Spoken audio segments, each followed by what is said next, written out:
GHMC పై దాని నుంచి account నుంచి డబ్బులు తీసుకొని కార్ రేస్ చేయడం అనేది కరెక్టే అంటారా మరి? అది కరెక్ట్ కదా, కరెక్ట్ కాదు యాక్చువల్ గా. అది మరి వాళ్ళు చేసినప్పుడు అప్పుడు జిహెచ్ఎంసీ వాళ్ళు ఏం చేశారు?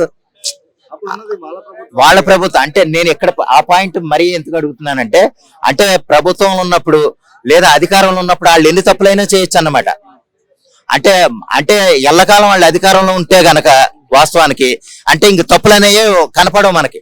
వేరే వాళ్ళు అధికారంలో వచ్చారు కాబట్టి వాళ్ళు తప్పులు పట్టుకున్నారు కాబట్టి ఇప్పుడు సిట్ విచారణకి పంపించారు. అంటే నిజంగా వాళ్ళే అధికారంలో ఉంటే గనక వాళ్ళు తప్పులు చేసినట్టు మనకు తెలియదు కదా. అలాగుందంటున్నాను. ఆ వ్యవహారాలు చట్టాల మీద అంత గౌరవం లేకుండా పోయింది, చట్టాలకు ఒక విలువ లేకుండా పోయింది. ఇప్పుడు మన తెలంగాణలో మామూలుగా అంటే కాంగ్రెస్ టిఆర్ఎస్ పార్టీ మాత్రమే ఉంది.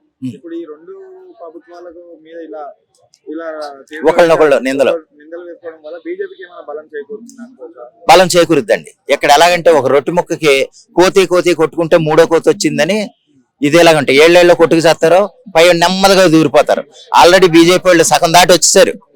ఏళ్ళేళ్ళు కొట్టుకు చావటం వాళ్ళు ఏంటంటే అది మామూలే రాజకీయాల్లో సహజంగా. ఎవరెవరు కొట్టుకుంటారా ఎవరెవరు ఇదవుతారా అనేది వాళ్ళు చూసుకుంటారు. దానికి తగ్గట్టుగానే మధ్యలో ఎవడు దూరేద్దామా మధ్యలో. ఇప్పుడు బీజేపీకి ఇంత బలం పెరగడానికి కారణం ఏంటంటే వేళ్ళు కొట్టుకు చావటం వల్లే. అందువల్ల వాళ్ళు ఇప్పుడు సపోజ్ అంతకు ముందు 2 సీట్లు ఉన్నది 4 సీట్లకు వచ్చారు, 4 సీట్లు ఉన్నది 12 సీట్లకు వచ్చారు.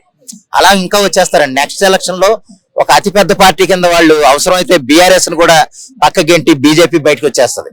ఎందుకంటే దానికి కారణం ఒక 3 సంయమనం లేకపోవటం, ప్రజల మీద సరైన అవగాహన లేకుండా వాళ్ళు కార్యక్రమాలు జరగటం వల్లే అది పెద్ద నష్టం, వాళ్ళ పార్టీలకే నష్టం. మరి మధ్యలో కవిత గారు జాగృతి పార్టీ పెడతా గెలుస్తా సీఎం అవుతా అని అవునండి, అవును.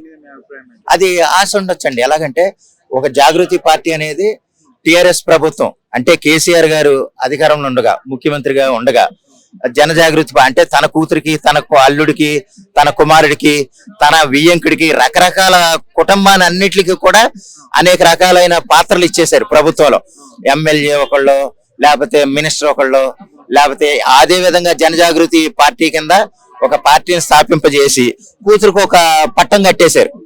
ఇప్పుడు ఏంటంటే కూతురు కూడా తన తండ్రి నుంచి అన్నగారి నుంచి వదిలేసి బయటకు వచ్చింది, సొంతంగా ఎదగాలని చూసుకుంటుంది. ఓకే, అది కేసీఆర్ గారి స్కెచ్చో లేకపోతే ఎవరి స్కెచ్చో మనకు తెలియదు.